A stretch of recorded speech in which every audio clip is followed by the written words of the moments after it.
আসসালামু আলাইকুম গাইস, আপনারা সবাই কেমন আছেন? আশা করি আপনারা সবাই আল্লাহর রহমতে ভালো আছেন।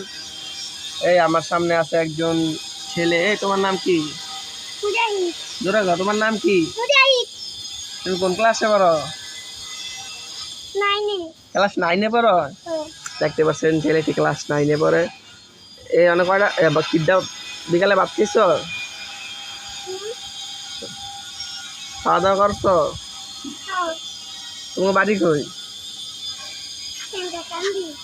হ্যাঁ, এনে কেন? তোমার মা বিছরে না? কে লিগা? কে লিগা আইছো? তোমার উদাহরণ থেকে সম্পালা ইসলামে এটা কিনতে মনে আবার আইছি। ও, এটা কি কলম? পেন্সিল। পেন্সিল কি পড়ালেখা? কত থেকে পড়ালেখা করছো? 8 তক না 9 তক?